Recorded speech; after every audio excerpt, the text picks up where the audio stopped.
우리 성도님들 식사 맛있게 하셨나요?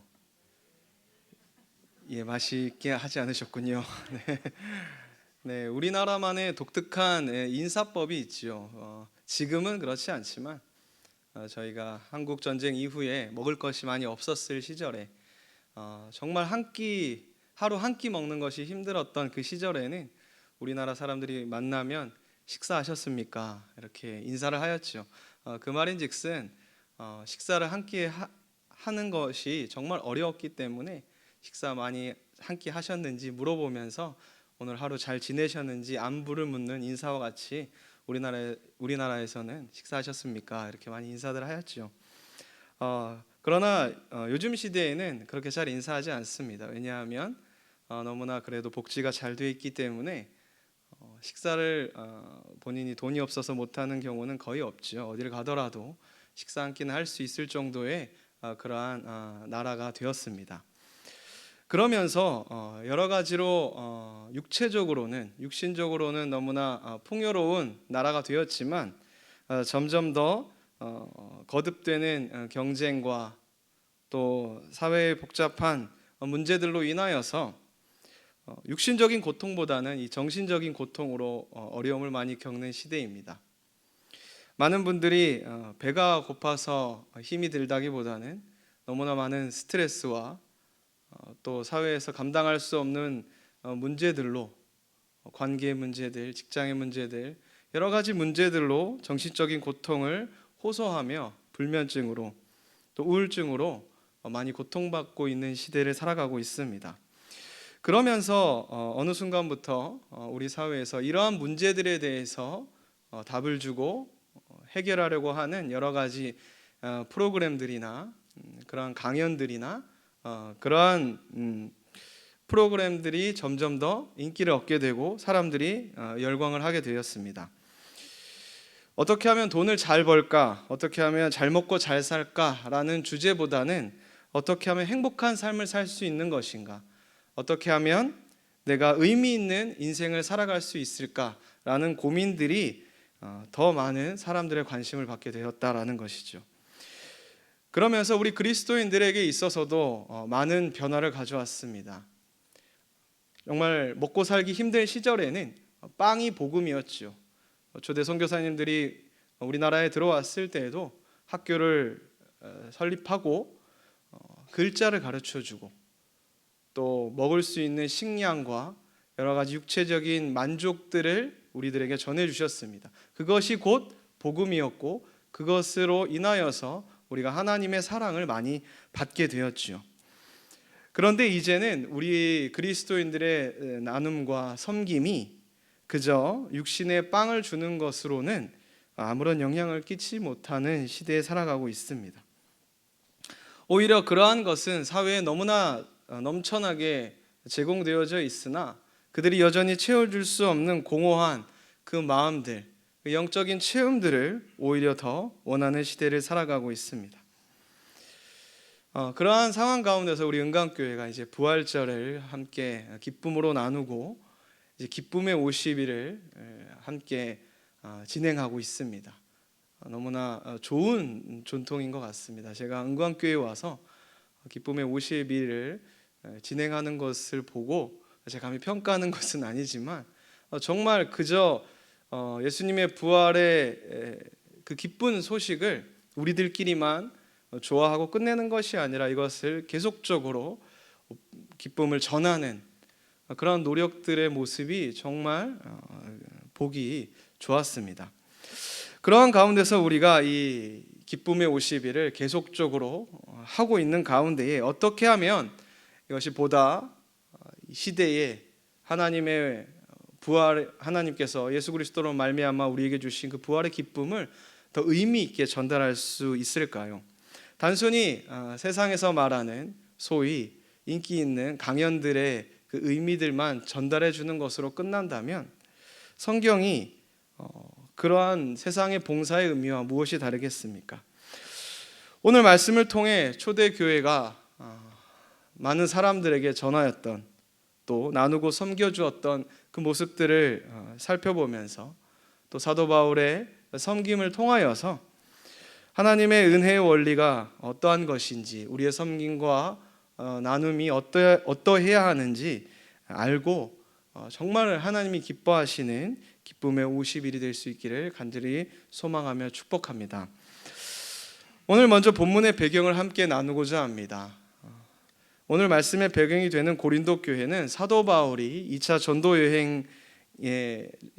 여행 때 세운 교회입니다. 개척 기간으로 본다라면 약 한 1년 반 정도의 적지 않은 시간을 이 고린도 교회를 개척하는데 시간을 보내게 되었습니다. 그만큼 많은 열정과 노력과 사랑을 쏟았던 교회이지요. 특별히 음란과 여러 가지 죄악된 도시 가운데에 교회를 세운다는 것이 결코 쉽지 않았을 것입니다.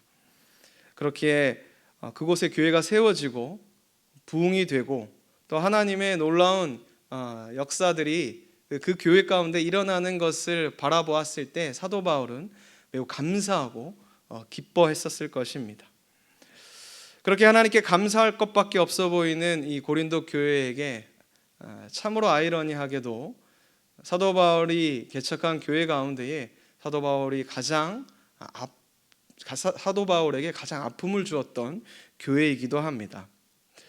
사도 바울이 교회를 개척하고 난 이후에 사역을 잘 마무리하고 다음에 에베소 교회를 3차 전도여행 때 개척하고 있을 당시에 이 고린도로부터 좋지 않은 소식이 들려오게 됩니다. 그 교회에 분쟁이 생기고 여러 가지 문제들과 다툼이 일어났다라는 이야기를 듣게 되죠. 그 이야기를 듣고 나서 이 고린도 전서를 쓰게 됩니다. 그럼에도 불구하고 그 문제는 더 심각해지는 결과를 초래하였고 결국 사도 바울은 눈물의 편지를 쓰며 그 고린도 교회를 향하여서 따끔한 충고의 메시지를 전하고 난 이후에 하나님께서 그 교회를 회복시켜 주시고 감사의 마음으로 쓴 편지가 고린도 후서입니다. 이런 배경을 가지고 있는 가운데에서 이제 고린도 교회가 온전히 다 회복하는 과정 가운데에 사도 바울은 그동안 고린도 교회 문제로 인하여서 예루살렘 교회를 향하여서 하던 구제 헌금을 다시 시작할 것을 권면하고 있는 말씀이 오늘 본문의 배경이 됩니다. 그동안 분쟁으로 인하여서 잠시 멈춰졌던 예루살렘 구제 헌금을 다시 시작할 것을 권면하며 이렇게 말씀하고 있습니다. 제가 오늘 본문 10절에서 11절 말씀을 다시 한번 봉독하도록 하겠습니다. 이 일에 관하여 나의 뜻을 알리노니 이 일은 너희에게 유익함이라. 너희가 1년 전에 행하기를 먼저 시작할 뿐 아니라 원하기도 하였은즉 이제는 하던 일을 성취할지니 마음에 원하던 것과 같이 완성하되 있는 대로 하라. 아멘. 이러한 전후 맥락을 알지 못하면 무슨 말인가 잘 이해할 수 없겠지만 제가 말씀드린 것처럼 이 일이라는 것은 예루살렘 교회가 가뭄으로 인하여서 물질적으로 육체적으로 굉장히 어려운 가운데에 초대 교회에게 사도 바울이 개척한 교회들이 구제헌금을 할 것을 권면한 일이 있는데 그 일을 이제 너희가 다시 시작하는 것이 좋겠다라고 이야기하는 것입니다. 1년 전에 행하기를 시작했다라는 것은 고린도 교회 문제가 1년이나 지속됐다라는 것을 잘 알 수 있죠. 그런데 그것이 너희들이 자원하여서 원하기도 하였기 때문에 이제는 이제 다 문제가 해결되었으니 마음에 원하던 것처럼 다시 예루살렘 교회를 위하여서 구제 헌금을 했으면 좋겠다라고 권면하고 있는 것입니다. 이러한 가운데 고린도 교회는 사도 바울의 섬김과 나눔의 동기부여를 받고 나서 사도 바울에게 다짐을 하며 다시 구제헌금을 하게 됩니다. 그러한 과정 가운데 사도 바울은 중요한 성경적 원리를 말씀하고 있습니다. 그리스도인들이 자신의 것을 나누고 섬길 때에 어떠한 마음으로 해야 할지 말씀을 하고 있는 것이죠. 우리가 베푸는 사랑은 하나님의 사랑으로부터 나온 것이라는 사실을 분명히 말씀하고 있습니다. 성경은 결코 자신의 것을 다른 사람에게 나누어 주는 것이다 라고 말씀하고 있지 않습니다. 가끔씩 우리 그리스도인들이 착각하는 것이 우리가 섬기고 나누는 그 모든 것이 마치 나의 능력이나 나의 것을 나눈다 라고 생각할 때가 있다라는 것입니다. 우리의 섬김과 나눔이 마치 나의 능력이나 나의 재물이 많고 적음에 달려 있는 것처럼 여긴다라는 것이지요. 그래서 내게 무엇인가 나눌 만한 마음이 있고 또 그럴 만한 능력이 되고 그럴 만한 재물이 있어야만 이것을 잘 할 수 있다라고 여긴다라는 것이죠. 또 그럴 만한 능력이 없고 자기는 그렇게 섬길 만한 마음도 없고 믿음도 없으면 할 수 없다라고 여길 때가 있다라는 것입니다. 그러나 성경은 결코 자신의 것을 나누어 주라고 말씀하지 않으십니다. 또 그럴 만한 마음이 있는 사람만 하라고 말씀하지도 않으십니다. 자신이 사랑으로 다른 사람을 사랑하라 말씀하고 있지 않다라는 것이지요. 엄밀히 말하면 우리가 그럴 만한 능력이 없다라는 사실입니다. 그 세상 어느 사람도 자신이 가지고 있는 사랑으로 다른 사람을 온전히 사랑할 수 없음을 성경은 말씀하고 있습니다.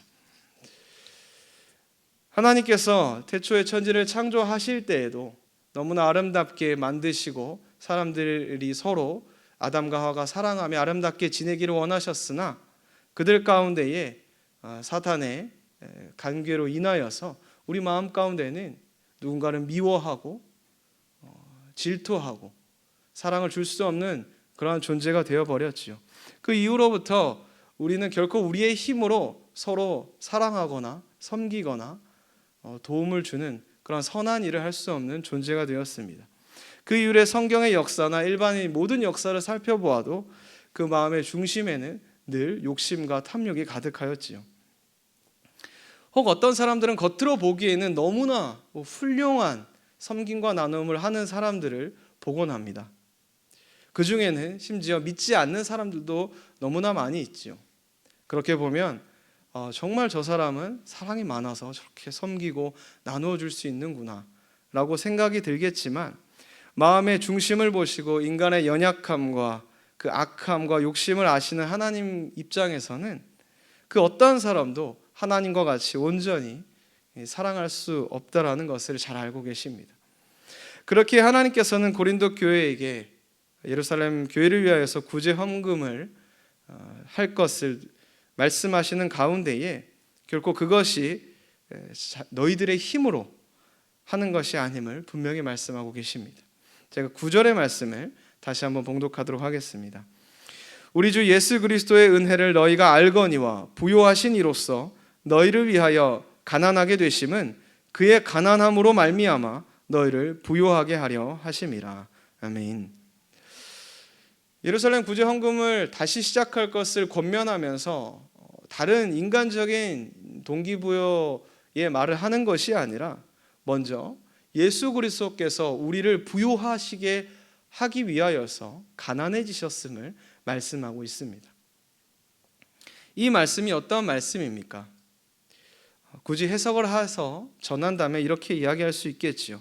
고린도 교회여, 여러분들이 알거니와 모든 권세와 능력과 모든 것을 주관하시는 주님께서 우리의 죄를 위하여서, 우리의 죄를 대속하시기 위하여서 친히 인간의 연약한 몸을 입고 성육신하셔서 가난해지심을 통해 우리가 구원받고 주님과 같이 부요하게 되어 하나님 나라에 함께 거하게 된 그 은혜를 기억하시기 바랍니다 라고 말씀하고 있는 것입니다.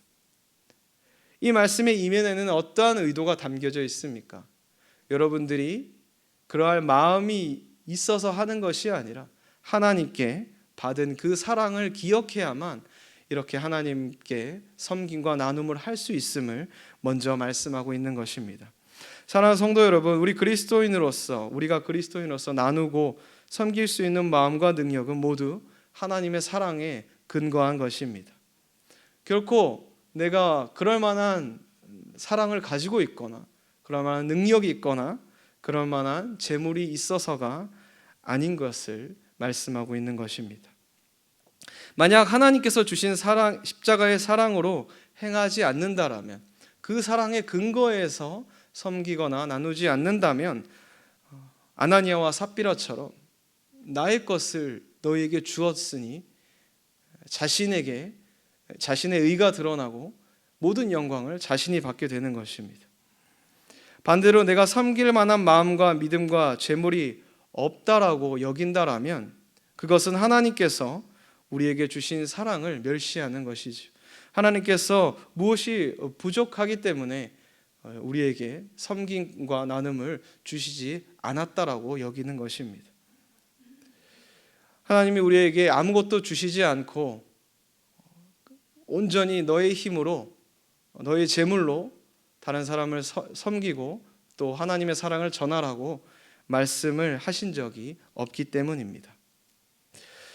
이러한 가운데 하나님께서는 사도 바울을 통하여서 이렇게 권면하고 동기부여하고 계십니다. 제가 11절에서 15절 말씀을 다시 한번 봉독하도록 하겠습니다. 이제는 하던 일을 성취할지니 마음에 원하던 것과 같이 완성하되 있는 대로 하라. 할 마음만 있으면 있는 대로 받으실 터이요 없는 것은 받지 아니하시리라. 이는 다른 사람들은 평안하게 하고 너희는 공고하게 하려는 것이 아니요 균등하게 하려 함이니 이제 너희의 넉넉한 것으로 그들의 부족한 것을 보충함은 후에 그들의 넉넉한 것으로 너희의 부족한 것을 보충하여 균등하게 하려 함이라. 기록된 것과 같이 많이 거둔 자도 남지 아니하였고 적게 거둔 자도 모자라지 아니하였느니라. 아멘. 하나님께서 분명히 고린도 교회에게 이야기하십니다. 예루살렘 교회가 비록 가뭄으로 인하여서 너무나 육신적으로 고통을 받고 있으나 그것을 채울 만한 능력이 하나님에게 없기 때문에 너희에게 달라고 하는 것이 아니다. 하나님은 너희들이 아니더라도, 고린도 교회가 아니더라도 충분히 채워주실 수 있기 때문에 너희들의 마음이 있는 대로 받으실 것이요 없는 것은 억지로 할 필요가 없다라고 말씀하고 있습니다. 이것은 오히려 너희들은 더 공고하게 하고 예루살렘 교회는 더 풍요하게 하려는 것이 아니라 너희들이 고린도 교인들이 예루살렘 교인들에게 영적인 것을 공급받았으니 이제 육적인 것이 부족한 예루살렘 교회를 위하여서 육적으로 풍요한 고린도 교회가 도와주어서 합력하여 선을 이루고 그 어느 누구도 불행하지 않고 하나님의 나라를 이루는 것이 바로 하나님의 뜻이다라고 말씀하고 있는 것입니다. 사랑하는 성도 여러분, 우리가 기쁨의 50일을 통하여서 많은 이웃들에게 우리의 것을 나눠주고 있습니다. 어떻게 보면 큰 예산이라고도 할 수 있고 어떻게 보면 받는 이들에게는 너무나 작은 것일 수도 있습니다. 그러나 중요한 것은 오늘 말씀처럼 우리가 하나님께 받은 사랑, 그 사랑이 너무나 감사하기에 우리의 있는 마음으로 우리의 것을 이웃에게 전할 때에 하나님께서 있는 대로 받으시고 우리의 영적인 것을 그들에게 공급해 줌을 통하여서 이 지역사회가 서로 하나님 나라를 함께 이루어가는 것이 하나님의 뜻인 줄 믿습니다. 성도님들이 기쁨의 식탁과 기쁨의 식권을 함께 동참할 때에 그러한 마음으로 동참하기를 원합니다. 너무나 적은 식사 한 끼일지 모릅니다. 그것이 얼마나 큰 그들에게 도움이 되겠습니까? 그러나 하나님께서는 있는 대로 받으시고 없는 것은 받지 않으시는 분이십니다. 그것을 통하여서 우리를 괴롭게 하거나 우리를 곤고하게 하려는 것이 아니고 오히려 우리의 그런 마음을 통하여서 우리의 사역을 통하여서 하나님께서 이 지역사회에 필요한 영적인 것을 우리의 작은 물질을 통하여 함께 전하여 주시고 그것을 받는 모든 이웃들이 하나님의 사랑을 알아 하나님께서 주시는 풍요로운 영적인 것을 누리게 하려는 하나님의 마음을 알아 그 사역에 기쁨으로 동참할 수 있는 저와 여러분 되기를 간절히 소망하며 축복합니다.